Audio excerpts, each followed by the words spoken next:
to episode 255 of the Various and Sundry podcast. I'm your host, Matt Harmon, joined live from the Vault Studio from the beautiful campus of Grace College and Grace Theological Seminary by my good friend, my colleague, my co-host, and the man who has not yet put up any Christmas decorations. That's not true. John Scott Sloat. My house is fully decorated. Is it already? Yeah. Is that more of a you thing or your wife? Oh, that's my wife. I figured. Yep. I'm more of a post-Thanksgiving kind of guy. Yes. And, historically a firm believer that Christmas does not begin until Santa comes through in the Macy's Thanksgiving Day Parade. That is the moment Christmas begins in my eyes. However, your wife has prevailed upon you. Yeah. Well, she would be more of an October 1st person. Oh, gosh. And I am more of a, let's keep it to November. Maybe the second week of November is sort of where we're at. I know Zach in Ohio is like an October 1 person. I don't remember us addressing this in your premarital counseling, but maybe we should have. It's an area of fun tension, if that makes sense. Yeah. So it's not a real fight or argument, but it's fun to sort of bat it around a little bit. Yeah. See, in our house, it's not so much the decorations. Like my wife does it because it's festive, but she's not like, ooh, I just love putting up the Christmas decorations. However, she would, if I was agreeable, begin playing Christmas music much earlier than me. So early in our marriage, she had this Celine Dion Christmas album that just got played into the ground. Interesting. And it was played before Thanksgiving. And so we kind of came to a compromise of, okay, look, once Thanksgiving hits, you can play that thing until it wears out. But at least give me until Thanksgiving, and then we can go from there. And that's kind of how it's settled in. Okay. Yeah. So, and then we keep. How long do you keep the decorations up? That's flexible. I mean, I am looking if it's going to be like 60 degrees on December 26th, I'm going to go out there. I'm going to take them all down. I see. Because it's nice out. Yeah. But I'm looking for a semi-nice day just to be able to get outside. See, we don't do outside decorations, so the weather's not a factor for us to determine whether at what point. It's typically New Year's. Yeah. New Year's Day, or if it's close to a weekend kind of thing. That's typically when it hits. Yeah, there's a little bit of flexibility for us. But no, I don't think we've started Christmas music yet. Okay. And one of the frustrations I had last year was my wife wanted outside decorations, so we put up outside decorations. Yeah. Well, we fall asleep at like 9:30. And so it's incumbent upon me to go out in the cold and unplug them. So I bought smart switches this year that automatic on and off. Yeah, I can't believe that it took you that long. Like that seems like the most Sloat thing ever is to have the smart switches that you can. Actually, I bought ones. Tap a couple buttons, tap a couple icons on your phone, and it's. I bought ones that come on when the sun goes down. Oh, even better! So you don't have to turn them on, and then they go off at midnight. So you don't even have. It's all automated. It's all automated. Yeah, I don't have to deal with it. Yeah, that's a very Sloat thing. Yeah. Oh, we went in with both feet. Yeah. Head first. Yes, indeed. Well, if you would like to contact the show and share with us your thoughts on when Christmas decorations should go up and when Christmas music should begin, you can find us on X. Zach in Ohio has strong opinions. He does. He's an October 1 guy, I think. Well, he might be a July 1 guy. He can be wrong. On X, at V&S Pod. You can email the show, variousandsundrypodcast@gmail.com. You can find us on Facebook and on YouTube. You cannot find us on Blue Sky. Have you? I don't even know what that is. That sounds like something out of a Skynet. Well, it's like an alternate social media network that's popped up. Like, as it generally seems to be, people who are convinced that X is now just full on, right-wing propaganda, Mm-hmm. leaving to go over to this. I think it's called Blue Sky. I thought Threads. I thought that was Well, Threads. no. This is a new one. Blue Sky is a new one. Okay. Threads has been in existence for a little while. I get ads for Threads every now and then, and I go, "Oh, that still exists." Yeah, me too. Yeah. But no, I'm not on Blue Sky. I mean, as having a public persona, they got to maintain. Now wait a minute. Did you get Doc Harmon on Blue Sky or Skynet or whatever it's called? I'm not on there. But let's back up the train a little bit, and I do not have a public persona. Yeah, I mean you're an author. You're out there. Your opinions matter. No, when we go to TGC and we're walking around, it takes us forever to get anywhere because you're recognized. Okay. You get behind the VIP rope, all sorts of things. Yeah. It's a riot back there. Let me tell you. So, all right, John. Let's talk a little sports here. Let me know how that Lig Duncan Christmas card is this year. I hear wonders. Yeah. I'm sure. Sports here. So we're actually recording on a Tuesday, which is unusual. The same day the episode drops. Yeah. So full weekend of college football, of course. Ohio State thumped Northwestern. Really not much that is noteworthy there, other than it was interesting. So Ohio State has a wide receiver named Carnell Tate from the Chicago area. Got to come home and had a big game, which was nice for him. Elsewhere, though, actually finishing up on the OSU thread, this week we play Indiana. Oh, the vaunted, the undefeated Indiana Hoosiers. Man, I hear they're adding on to that stadium. I'm just joking. Okay. Because Northwestern announced plans for a massive new stadium. Yeah. Well, I think massive. That's the wrong word. So I heard from somebody who overheard Indiana fans talking, because they apparently exist. Yeah. That they're like, goodness, our team is so good, we're going to be good forever, and we're going to have to add on to the stadium. I mean, they did sign their coach to a massive contract. Good for them. I hope it works out for them. We'll see. I mean, I think he's a really good coach. I really do. The question will be, can he continue it? Mm-hmm. That really is the question. Ohio State goes into that game I think the last number I saw was a 12.5-point favorite. So that'll Let me see if I can find it real quick. That'll be interesting. 12.5. I think it's one of those games where if Ohio State plays its normal level of football, they'll be fine. If they turn the ball over or, self-inflicted wounds, IU could beat them. Interesting thing as well, IU's coach was talking smack about this game. Did you hear this? Probably not. Nope. So about a week ago, a little over a week ago, he made an appearance at an IU basketball game during a timeout. They give him the mic and he's firing up the crowd. And in the context of that, he says, and by the way, Purdue sucks.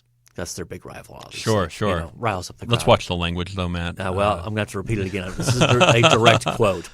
And then and he said, and so does Michigan and Ohio State. Wow. Like, interesting. Okay. As far as smack talk goes, that's. But it's bold for an IU coach to, talk smack about Ohio State. It's one thing to talk about Purdue. They're terrible, and they're your arch rival. Mm-hmm.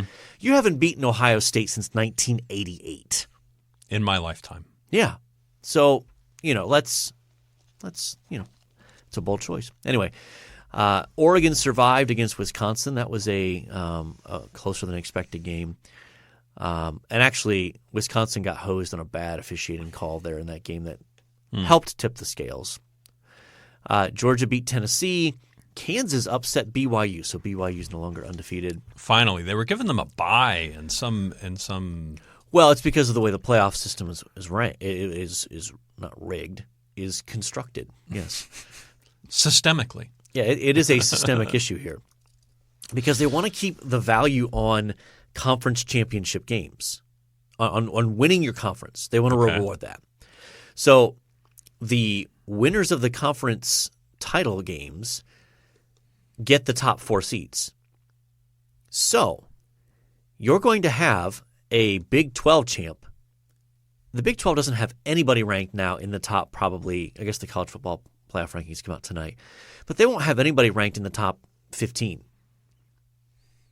And yet they're going to get, at worst, a 4 seed over the second place, third place, fourth place Big 10 teams that are all ranked ahead of them, or the second, third, fourth, and fifth rank place SEC teams, all of which are better than them.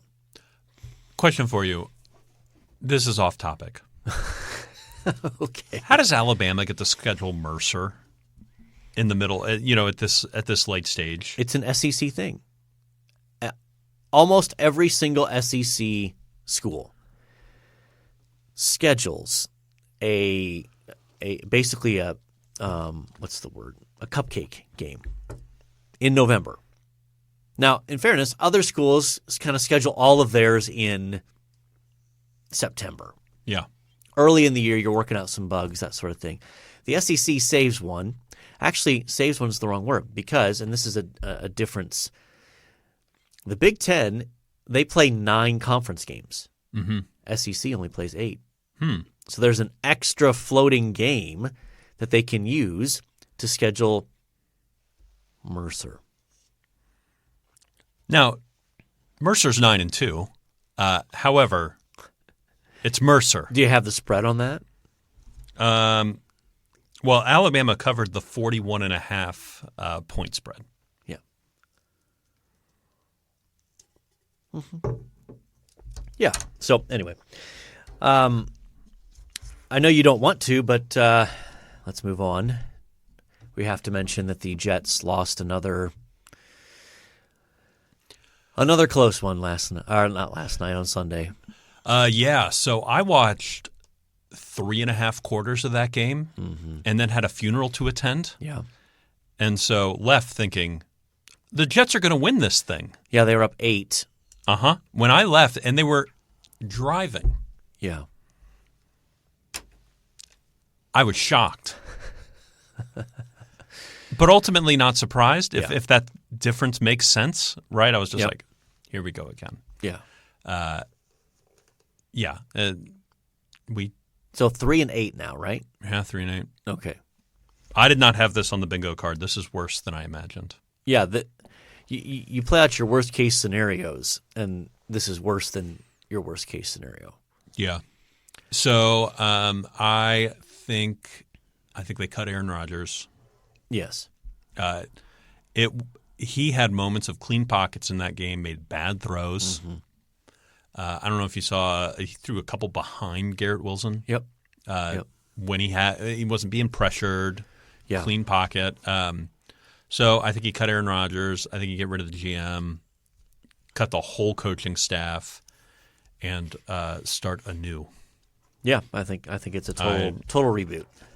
And hopefully our owner, Woody Johnson, gets assigned as the ambassador to the United Kingdom again. And he's gone for 4 years. Well, at which point we can rebuild, get something back to respectable, and then he can come in and ruin it. So, yeah, I guess we haven't gotten to the ambassador level appointments yet from our incoming. I mean, president. There could be a tweet or a truth or whatever at any time. Elsewhere in the NFL, Chiefs finally lost. Bills beat them in Buffalo. The Cowboys are terrible. Yeah, that snuck up on me. They're bad. Yep. I think I saw a stat to the effect of every home game they've played this year, they've trailed by at least like 17 points at some point in the game. And they weren't good when they still had Dak Prescott. Like, obviously people can say, well, he's hurt, he's out for the year. Okay, well, before that they were terrible. So you think McCarthy goes? You think Jerry Jones is going to clean house after this year? Yes. Yeah, I think you're probably right. I think he calls Bill Belichick. I don't know that Bill Belichick comes in. I don't know that Belichick – I cannot see those two personalities working. I think Belichick wants too much control. Yep. And he wouldn't he would not want Jerry Jones running the show. But we'll see. And he's too busy doing Halloween shoots with his very young girlfriend. Yeah. That's weird. The Detroit Lions are really good. And fun. They're fun to watch. They destroyed the Jaguars. So we need to talk a little bit NBA. Yeah. The Cleveland Cavaliers are 15-0 to start the year. That's a good number. Yeah. Yeah. Does it last? I don't think is it they're not going to go 82-0. Sure. Does it continue to Are they ahead of the Celtics at the end of the season? I guess is my question. Probably not. I don't think so. I think they're in great shape for, a top 2 or 3 kind of seed in the East. But, I would need to see them. I don't know if they've played the Celtics yet. My guess is probably not. But winning 15 straight games in the NBA is really difficult. So, regardless of who you're playing. But, good start for them. Yeah, they beat Milwaukee twice. They have not played. They have not played the Celtics yet.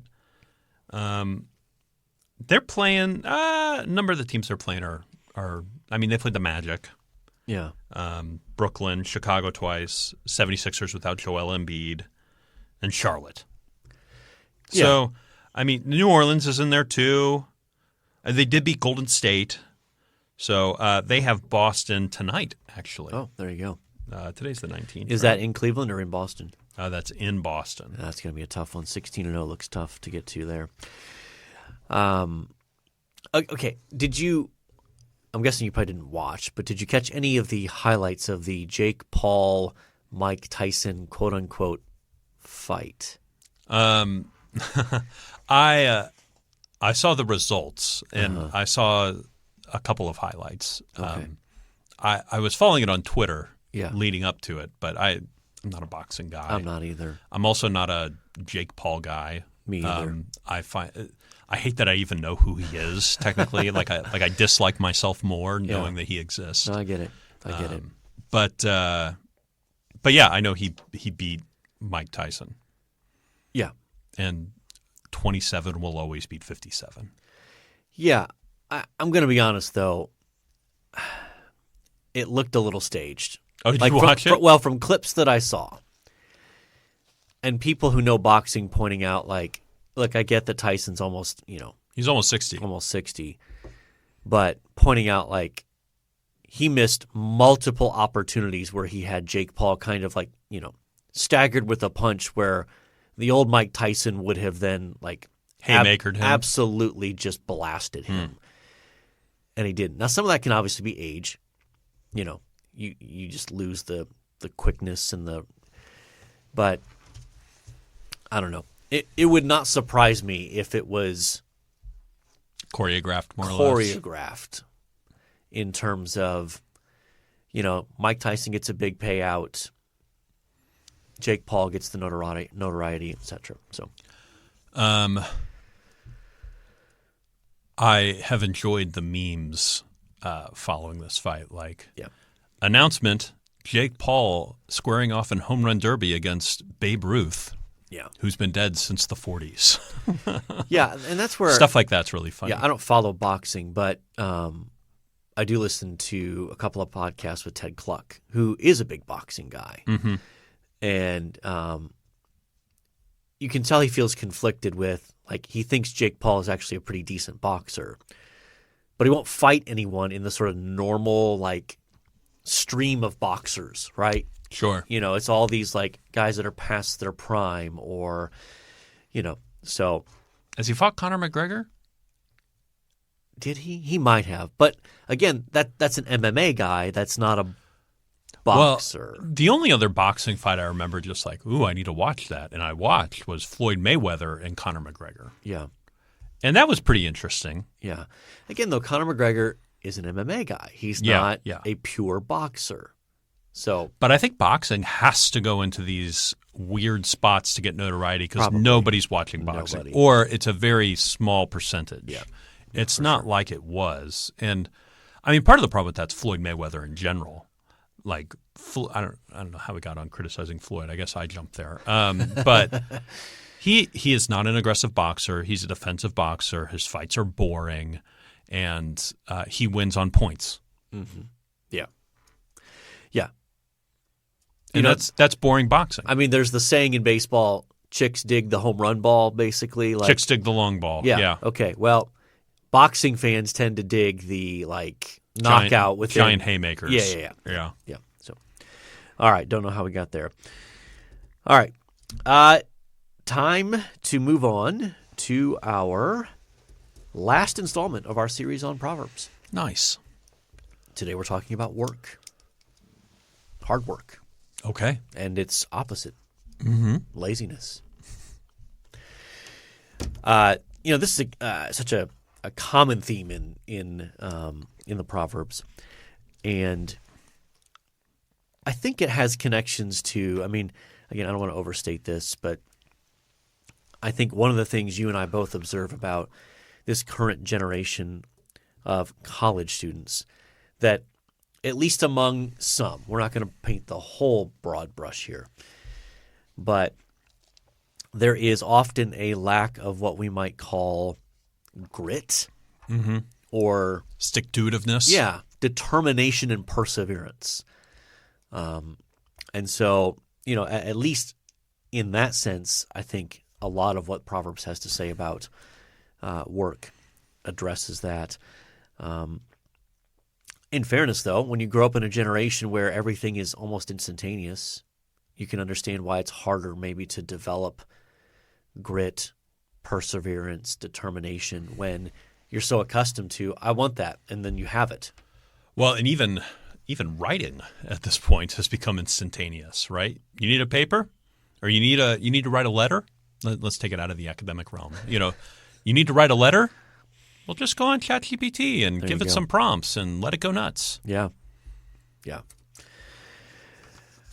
I mean, I'm basically about 5 years away from being out of a job as an author. So, yeah, that's why you need to buy my books now so I can save for retirement. Okay. We're going to put you on one of those commercials with, a celebrity, and this is a former author. Yeah. ChatGPT ruined his job. There you go. For the cost of a cup of coffee a day. You can help him out. You can help him thrive in this modern world. That's right. Okay. Let's get to Proverbs 6 here. Classic passage on work. So Proverbs 6. And do you want me to take it, or you want to take it? I want you to take it. We're going to start in verse 6 and go through verse 11. Okay. Go to the ant, O sluggard. Consider her ways, and be wise. Without having any chief officer or ruler, she prepares her bread in summer and gathers her food in harvest. How long will you lie there, O sluggard? When will you arise from your sleep? A little slumber, a little folding of the hands to rest, and poverty will come on you like a robber, and want like an armed man. So I preached this one time. Yeah? Yeah. All right, well, fire away. Well, I didn't go back and look at my notes from it, but I think I started by talking about the universal need of work and how this is one of the effects of the fall, right? That we have a tendency as humans to guide. One of our tendencies is to guide ourselves toward laziness, to not doing the bits of work that we need to throughout our lives. Yeah, I think there's other tendencies as well, right? Sure. That we idolize work and it becomes the most important thing in our life, right? Yep. That's not the issue at stake here. The issue at stake here is that we aren't willing to do the work that needs to be done. Yeah. Yeah, it's interesting to reflect on the different kind of context. These proverbs come from a period where all but a very, very, very, very small percentage of the population were essentially subsistence. Like, you worked in order to be able to eat that day. Yeah, hand to mouth. That it wasn't something unlike today, where, at least in our context, many people, if they don't work today, they're still going to eat. Mm-hmm. They're still going to be, able to provide for themselves. But, even at the worst, there are soup kitchens and things like that. Sure. And one of the things that always stands out to me about this passage is not just the call to diligence, but the sort of long-term thinking. Mm-hmm. That the work you do today reaps benefits down the road. That's right. And in an instant gratification kind of culture that we are, I think that's sometimes hard for some people, especially I think younger generations, to always appreciate or to recognize. And I know that people often ask me about so how do you write these books? Like these are how do you write such large, in small bits over many days? Yep. It's how you accomplish anything, right? Exactly. Anything big. Anything big. I'll never forget. There's a FS Street. I don't know if you've ever heard of it, but it's basically developing mental models for how to process a ton of information. And they have a section on reading large books, and the guy just goes, "You read 5 pages a day, and you do that for 3 or 4 months." Yeah. You're going to get through the book. Yep. No matter the size. Yeah. And it's just biting off little chunks here and there to get through what you need to get through. The same applies here, right? How do you accomplish big things? Well, you do, you do little bit by little bit, and you right. get there. And that takes a measure of self-discipline. Absolutely. To stay with something like that, keeping the long-term goal in mind. I mean, you think of big obvious examples of guys like Elon Musk. How do you build a rocket ship company? You go to Stanford and then yeah. Well, I mean, but it didn't happen overnight. That's right. It was a process with every day he's making progress towards that. And some days he made very little progress, and some days he made a big jump. You know what I mean? Like, oh yeah. In any large endeavor like that, there is often a succession of very small and negligible progress. And then, maybe you get a day in there or a week where it's like, whoa, we really made a significant step forward in something like that. Yeah. The same is true with my I guess my discipline right now is fundraising, right? We have big, audacious goals. Well, how do we do that? Well, we go have coffee with the right people. Yep. We talk to them. We engage them. We get to know them. Yeah. And we do that with about, probably 300 people nationwide. And you send notes and you check in on them, and you have a system where you're like, okay, I remember talking to donor A, and he said he's got a big event coming up, and I know it's on my calendar. It was going to be this day, so the day after, I'm going to send him a note and say, how'd that go? Or I'm going to send him a note the day of or the day before. Hey, praying for this big thing coming absolutely. up. All those sorts of things. We do all those things. Yeah. Yeah. And so it's the diligent small work that leads to that. So I think in addition to a call to avoiding laziness, there's a call here to perseverance and long-term thinking here. So and I would say like small acts that add up. Yeah. Right? I mean we have the example of the ant who is just sort of like doing seemingly insignificant things that add up to a lot. And I would say that really applies to ministry as well. Yep. I think in ministry we can be we can focus on or draw our attention to or wanting like the big thing happening. Like the sermon that suddenly there's like, okay, that brought about like 30 conversions today, and we've got this massive, revival breaking out from this one sermon. Well, sometimes God does that. But far more often, it's the steady, consistent activity of ministry, the faithful preaching of the gospel, the caring for people in their needs, the faithful witness in the neighborhood, in the workplace. That's typically how God's kingdom advances on a consistent basis. Yeah, yeah. You know, you think of even the growth in the early church. Yes, you have these apostles going out and they're sharing the gospel, but the gospel spread in large part as well because people who became Christians were in their neighborhoods and were in their workplaces, and they were talking about Jesus. Yeah. And that's how those churches tended to grow. The Roman historian, you're going to be better with this name than I am for obvious reasons. Tacitus. Tacitus has a line in his histories complaining about the Christians, and he's like, these Christians, they do not grow, in universities. They do not grow in the Senate.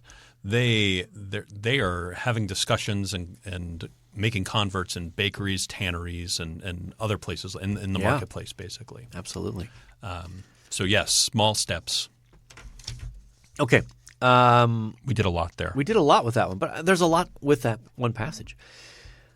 And I will add, I think everybody loves the big gesture. No one likes taking the ordinary little steps consistently. Or it's less celebrated. I think there are people who are fine with working behind the scenes and just doing the small, Sure. But yes, our culture tends to look at this person who did this big thing, Well, you want to pick one more here? One more? Yeah, I'm just looking at the time. I'll have you. I picked the first one. You picked the next one. Oh goodness. Let's do 23, 4, and 5. I had a suspicion you'd go there. I had a suspicion. Okay, you want me to read it? Sure. Okay. Do not toil to acquire wealth. Be discerning enough to desist. When your eyes light on it, it is gone. For suddenly it sprouts wings, flying like an eagle toward heaven. Now, what on earth does that mean? Well, I think the point being made there is wealth is not an end in and of itself. Mm-hmm. It's a means to other ends. Yeah. And, there are people certainly in our culture who think of wealth as like the ultimate scorecard. Right? Oh, yeah. Oh, absolutely. It's like, well, you see some of these very wealthy individuals who are like, okay, I've got billions of dollars, but, that guy has $2 billion more than me, so I got to go out and do something so I pass him and have a better scorecard. So what are the appropriate ends of wealth? I think that's a natural question. Yeah. I mean, for believers, it's a resource to, I think, provide for one's needs, which are legitimate, Yep. and to be a blessing to others. Now, as Christians, we should also have a more specific focus even in terms of advancing the progress of the kingdom. Mm-hmm. And that can take a lot of different forms. Yeah. Right? I think there's a lot of freedom that we have as believers, though, I think Scripture does call us to be faithful givers to our local church. Like that's the focal point of our giving should be, like the starting point. But it's not. That doesn't mean that that's the only place that we can give. There are plenty of other places for us to invest our resources to advance kingdom purposes.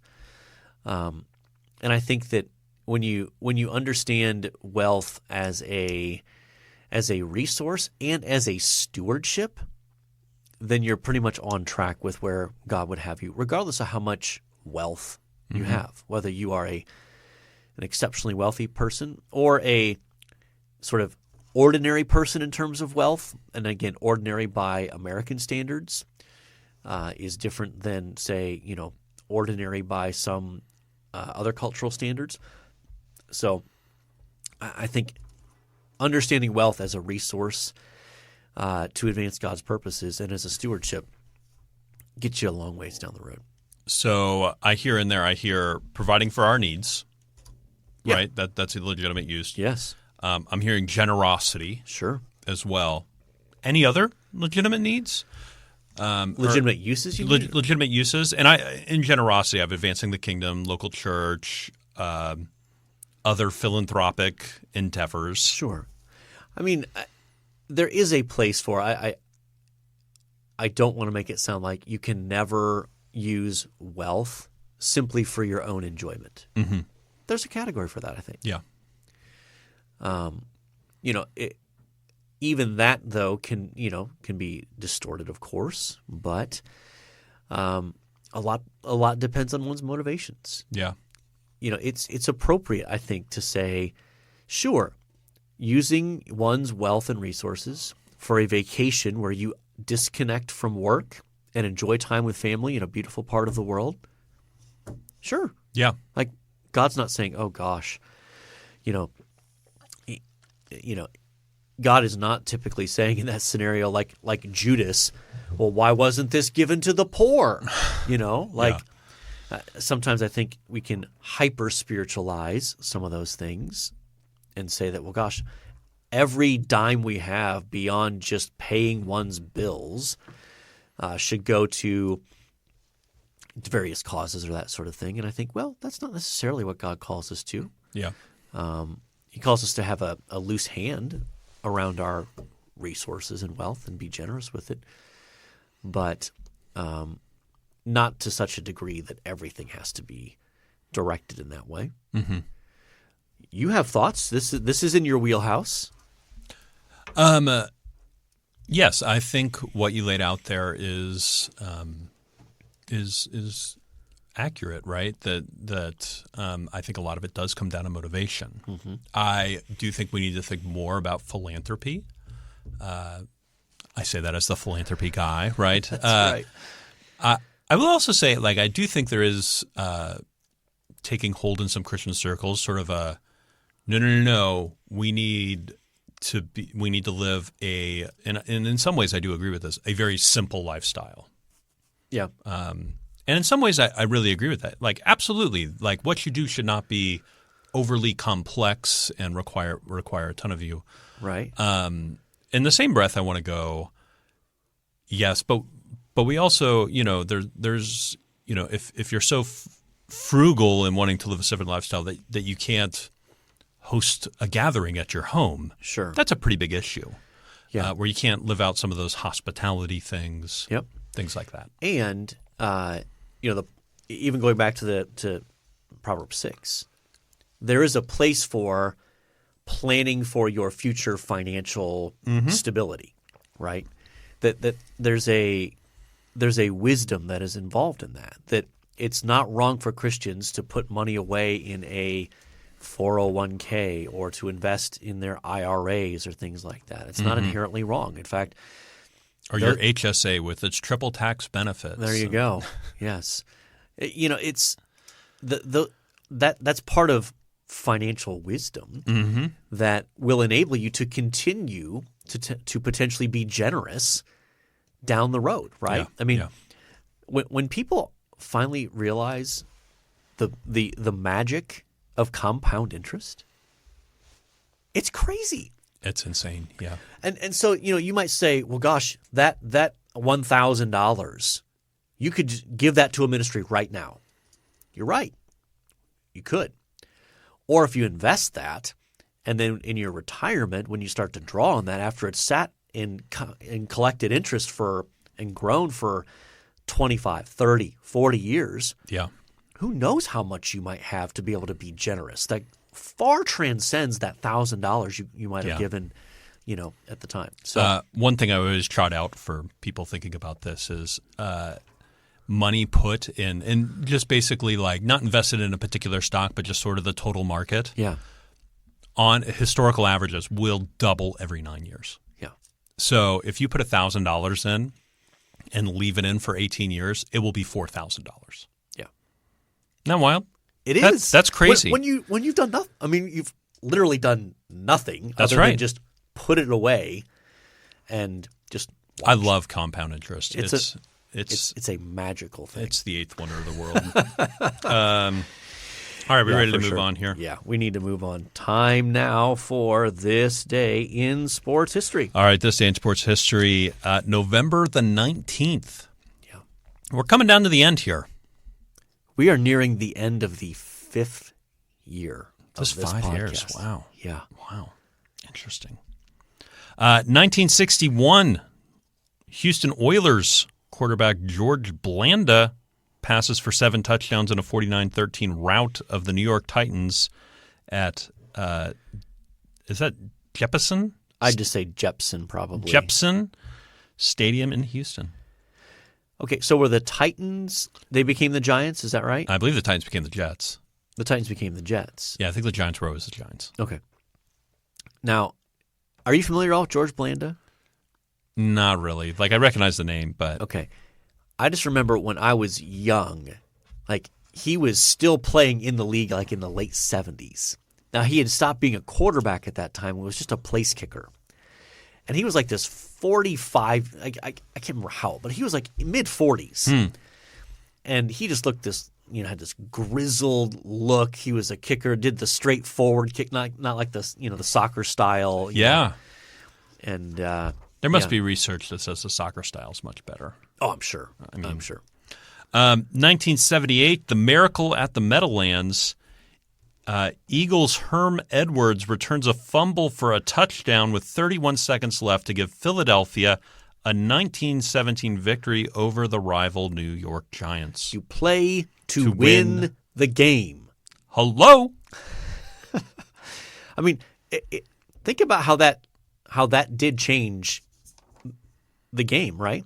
That really was the origins of now the victory formation. Where the kneel down. Where the quarterback just takes the snap and kneels down, as opposed to, like, apparently teams just used to hand the ball off and run it out. Yeah. 1983, is that Jari Curry? I'm guessing it's probably a Y sound. Yari? Probably. Curry? I think so. Becomes the first Finnish player to score 5 goals in an NHL game. His feat was later matched by Finnish player Patrick Lane on November 24th, 2018.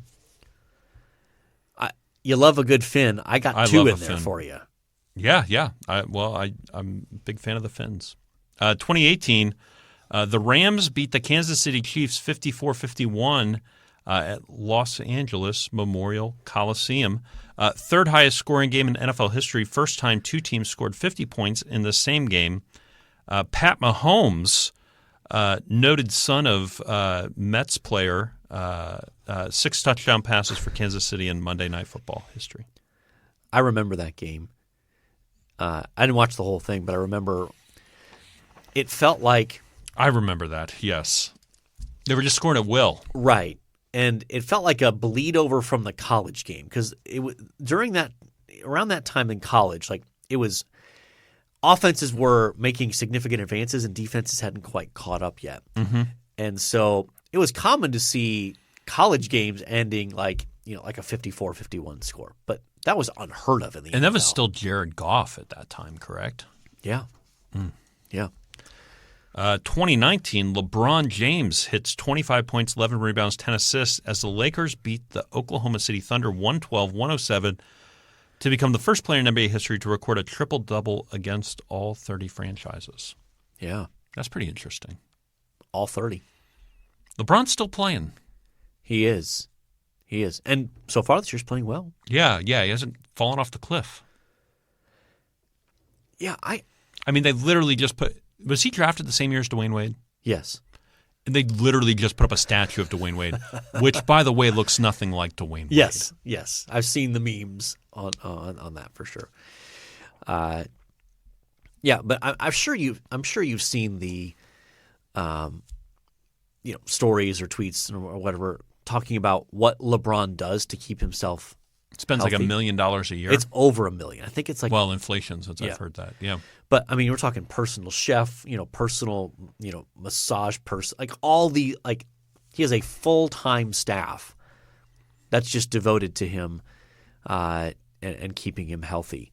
So, yeah, I mean, it's incredibly impressive. All right. So who do you like out of this? I love Herm Edwards. Okay, I can go with Herm. What's he doing now? Is he still at Arizona State? No, he got fired. No, he got fired. What's he doing? I don't know. He may have just retired. He's probably hanging out with Tony Dungy. I don't know. I mean, there's got to be a Wikipedia page on him, right? Yeah. I mean, I can pull it up. I feel like I need to know. At least I need like a one sentence. Oh, he's just he's doing TV or that sort of thing. I don't think he's doing TV. He's 70 years old now. Okay, that's old. Yeah. Let's see. Let me hit the career. They have a. This might be a episode. They have a whole episode. They have a tab on his Wikipedia page called Hermisms. Oh wow, that might be a whole episode. Hello. New York Jets, departing from New York, Kansas City Chiefs. Boy, that's a long one. ESPN Arizona State, NCAA violations. Yeah. That's the last entry. Huh. Maybe he's just living a quiet life at home. Interesting. Well, let's see. Born in New Jersey. Edwards appeared at... Nope. Yeah, I don't know what he's doing now. All right, that's a mystery. We'll send our crack research team after that. Well, or if Herm's listening, just phone in, and we'd love to hear from you. Just hit us up.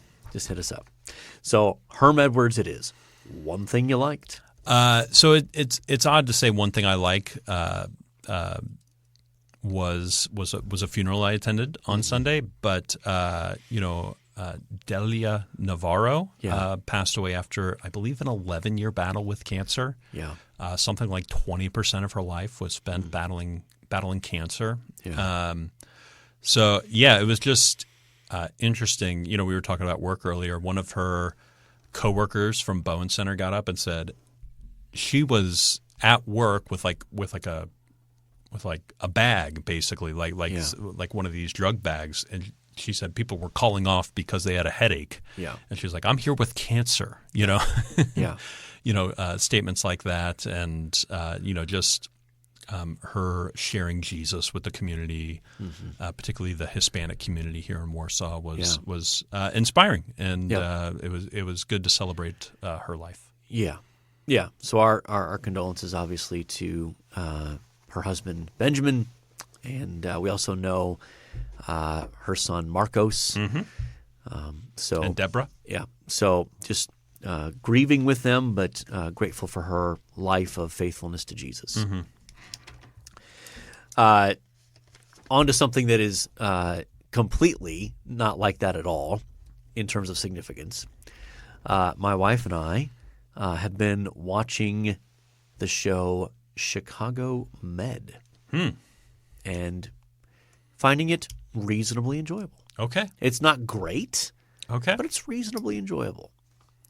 So I will say that one downside of the medical drama, the bloody effect, not in the British sense, but in the literal American sense of like blood coming out of people. Obviously, special effects, but do they throw a lot? Oftentimes when I watch medical shows, it's just a lot of jargon thrown around. It can feel like that at times, I don't understand. Like I remember watching House, and I'm like, I don't think that's real. Yeah, I don't think it would be interesting to see, to watch that with a doctor and have them. Or it's fun to watch it with a pharmacist and have the pharmacist be like, "Why would they do that drug? Why wouldn't they do this drug?" Yeah, yeah. I mean, there's always a CBC in there. Complete blood count, right? That's what that stands for, please. I mean, it's a blood test. I can't. It's run the blood, see what's in the blood. But almost always a CT scan in there. There's the go-tos. Yeah, but it's always interesting. Like, oh, here's someone who came in, they twisted their ankle. Well, that person's dying because they're going to find some like unexplained like weird thing, medical thing that is 1 in like 10 million people, but they're going to figure it out. That sort of dynamic can get a little bit old. Like, oh, yeah. I know they came in with that sprained ankle, but actually they have this really rare genetic disorder that no one's ever caught before. Their bones are collapsing. Yeah. So it's entertaining enough. And that is my one thing I liked. All right, John, we have talked a good bit of football.